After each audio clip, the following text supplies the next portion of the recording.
Hello everybody, how's it going? So I'm going to be showing you how I drew this piece from my imagination and the process behind it, how it all came about, because I just finished this up yesterday and I really love it. So without further ado, let's get into this video.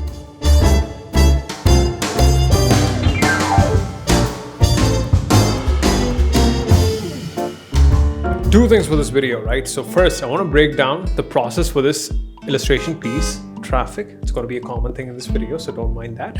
Number two is, I just want to talk to you about like drawing from imagination in general and bust some common myths. Number one myth I want to sort of burst right now is a lot of artists, a lot of beginner artists especially, think that artists in general don't use references.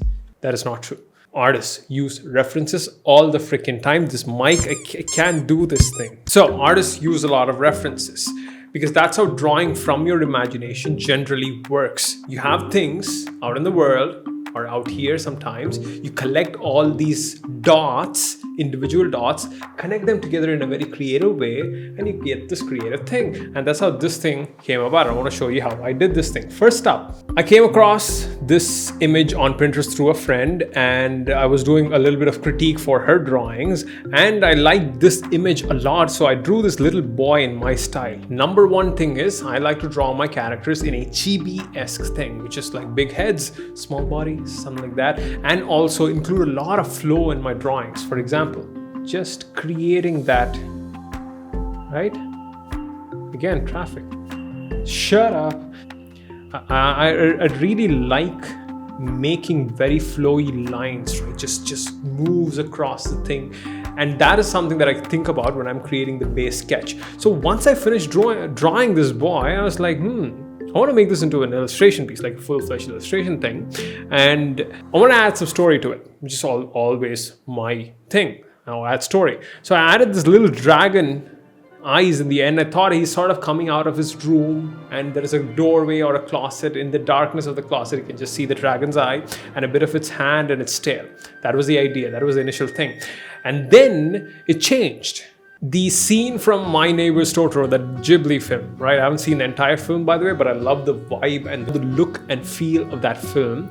And if you just see certain scenes from the starting of the movie, the people, the family moving into the village, you can see the rawness of it, right? That's so beautiful to look at. And I want to capture that feel to it and also like do a Ghibli style illustration, because why not, right? I want to do that. I started with the dragon, and all of a sudden I thought maybe I'll just put him in a bus stop or a stand or something, put some leaves behind it, and have the monster, instead of the dragon this time, stand in the dark, sort of making a little noise, and the boy sort of like scared. It's like, did I just hear a sound? Holy crap.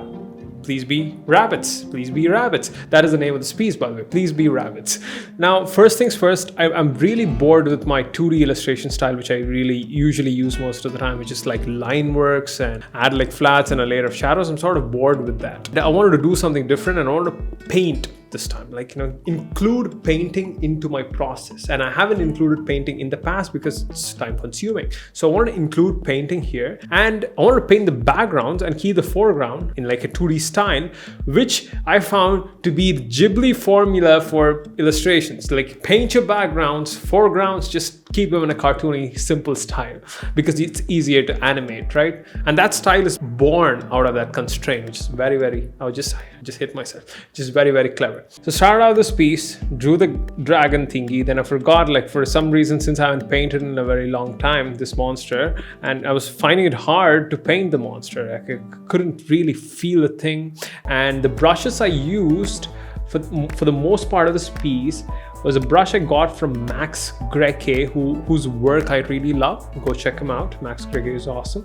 And I got the brushes from him. So for the most part, I was using this shading brush, this line art brush, for actually making all the line works for this piece, like all this right here. I was using this line art brush, and blocking, I just used like a simple airbrush. So for the most part, I was using just these 3 brushes. Now, haven't painted in a long time. It's been a while, and I was like sort of finding it hard. And technically, I'm also sort of burnt out right now, and I've taken a bit of break from work. So I was like trying to work my way into finishing this piece. So I gave myself this limited time restriction of 3 90-minute blocks to work on this piece, and I did like 4 1-hour blocks instead. But my goal was to do more pieces in the coming months and keep them at like 5-hour level, so that I can, one, have enough time to improve and add something and learn something new with each and every single piece that I do, and also create some nice pieces in general. Because what's the point of you drawing if you're just practicing all the time? You want to make something that people like, right? So, and I like, right? So that I'm proud of.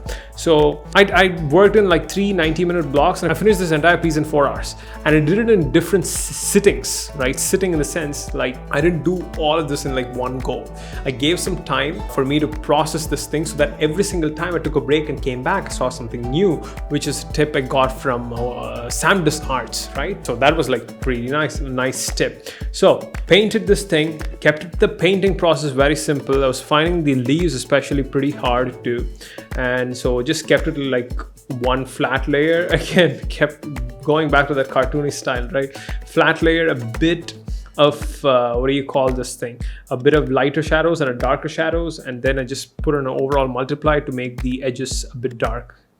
Speaking of dark, I should have made this side as dark as this side as well. But anyways, I knew that there's going to be a super high key source light from the top, sort of like a street lamp, and I knew that for this character I just needed to keep it simple, like one layer of flats, another layer of shadows, and keep the backgrounds very, very dark, and keep this thing very, very light, so that there is a bit of contrast between these two things. So as you can see, I'm slowly connecting dots from different places. 1, the boy, and 2 was my love for storytelling.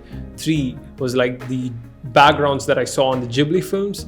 4, my want to paint something in like a painterly style. So it's like taking all these dots and connecting them and putting them together, and that's how this piece came about. I'm pretty happy with the way this entire piece turned out, and I'd say you try something like this as well, right? Like take different dots from different places, pick up an illustration thing, give yourself a constraint, right? Give yourself some constraints like time limit or medium or whatever, and just work towards it.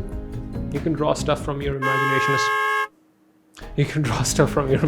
as well, right? So that is it for this video. This is the breakdown of this illustration piece, and I'm going to be sharing the PSD file for this piece in my newsletter. So links down below, you can sign up for it, and also drawing camp enrollments closes in like 24 days or something from the date of this video shooting. So it closes pretty soon. If you want to sign up for my program and learn to draw stuff like this, links for that down below in the description as well. That is it for this video. If you liked this video and if you watched it till the end, comment a brain emoji down below with your thoughts on this video or this piece, right? So that's it. Bye-bye.